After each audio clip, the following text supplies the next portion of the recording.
Longaberger friends. How are you? My name is Lisa. I'm an L Daily host, and I'm thrilled to be with you today. How's your week going? I'm having the worst allergy season, I think, in my life, so I'll try to keep the sniffles to a minimum. I hope it doesn't disturb you. So I just hope you're having a really great day. So, did you know that this is the week that we celebrate National Wine Day in the United States? Pretty fun, right? Opportunities for you to think about trying a new brand or maybe trying a new variety. If you've always been a red wine girl, maybe this will be the time that you kind of tiptoe into some white wine. But I thought it was a perfect opportunity to share with you that Longaberger does wonderful wines. They do. Now, my focus today is going to be on the Chardonnay, and then I'll do a focus on the Merlot in another L Daily. But let me first show you what they look like.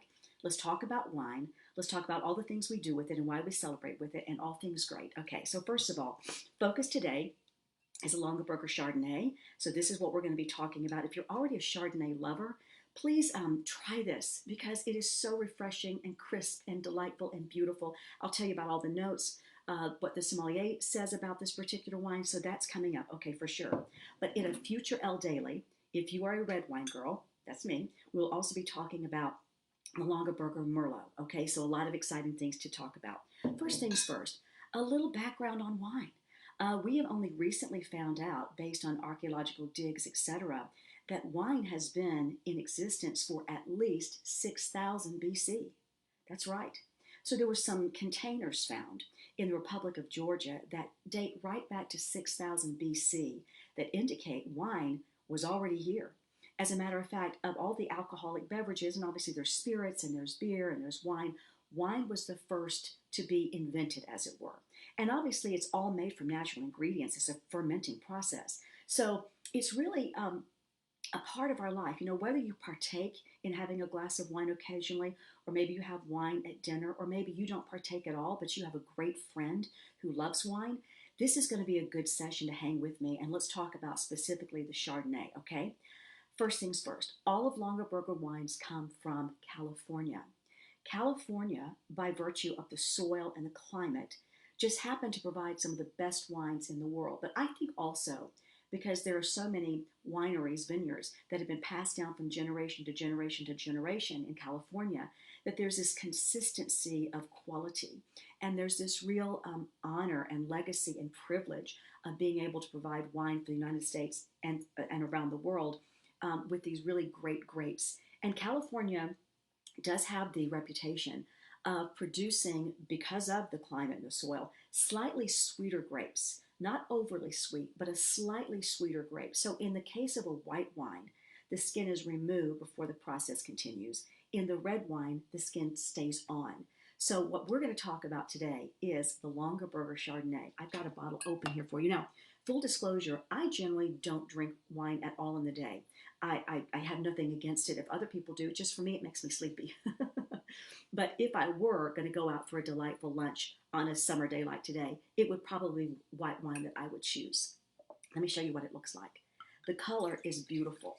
It's really characterized as a straw color, a very light straw color. And by the way, if you love this glass, I'm going to tell you how you can get these as well. You can shop everything right now. So if you want just white, you can order just white. If you want just red, you can do that. And if you want both of them, you can do that as well. But look at the color of this beautiful white wine. It has golden apple as well as beautiful pear in it that you can smell. Oh my gosh.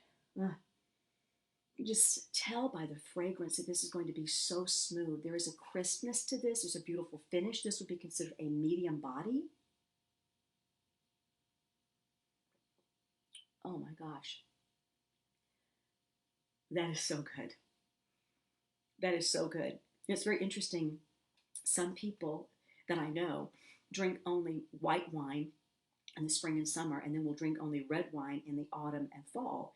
And I think that's a very interesting concept. But certainly we know that these wines that are white and red, they pair very, very well with certain things. So the sommelier notes on this particular wine said that while you think about white wine as being paired with fish, poultry, etc., the comments on this one was that it's actually very, very good when paired with appetizers because there's a lightness and a crispness to it. It's not heavy, and it feels very refreshing.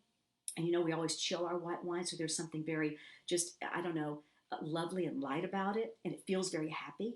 You think about wine, it marks so many occasions. I mean, you think about for a second when you take communion. If you're a Catholic believer, it's wine that you're receiving.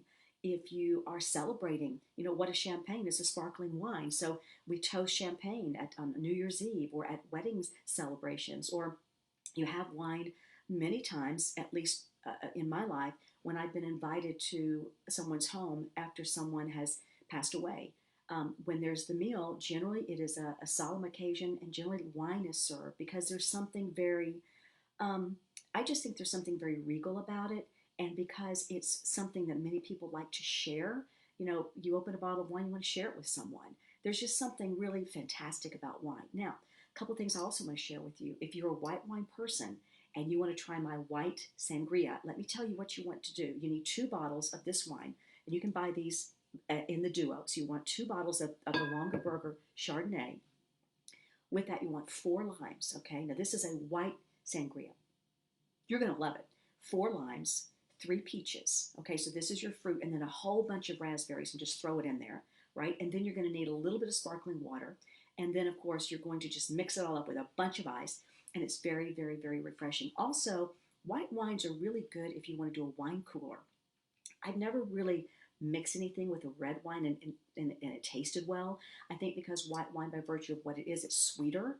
And this Chardonnay is not overly sweet at all. I don't like really super sweet wines. And this is absolutely divine. It's delightful. It's beautiful flavor. But you would just add like a carbonated beverage, and then you would do just like a little white wine. And sometimes people prefer that, just if they're just trying to kind of keep their consumption a little bit lower. But this is a California wine, and it is absolutely delicious. So, for example, today, it's actually what I'm having for lunch.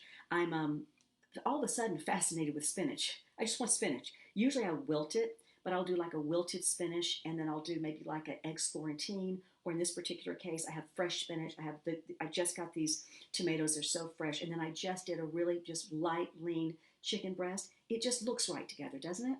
Just something about the colors. When you see this flavorful bounty that's come from the garden, and obviously this is poultry, it could also be salmon or tuna steak. There's something about the white wine and the look of this dinner or lunch that just seems very complimentary. And we think a lot about red wine with cheeses, right? You think about like an appetizer, it's red wine with a nice cheese. White wine goes extremely, extremely well with the creamy cheeses that you would spread onto a toast or a brochette or any kind of little piece of cracker. So white wines, I think, are very popular. Now, the research that I have done indicates that the red wine still seems to be just a bit more popular, but white wine is really increasing its popularity because it is, especially in this time of year, it is so refreshing to enjoy. Now, I promised you a little information on this glass. I'm going to tell you something. Longaberger works with some of the best companies ever. This is called Glass Vin. And their glasses come so beautifully packaged, so carefully packaged. When you open it up, you'll see there's the information. And then take it out so you can see a little bit better. Beautifully tucked in here. And I mean, these glasses are amazing. Designed in New York, and then they're hand blown. They're blown by hand. And this is obviously the companion. But you can see how well they're packaged. So if you love the idea of having like the whole wine experience, and you want to try the Longaberger wine, but you also want a new glass, then I would say today is the day to try it. So, National Wine Day this week in the U.S. If you have not tried Longaberger Chardonnay, I hope that you will. It is absolutely delicious. You'll be glad that you did. Bon appetit.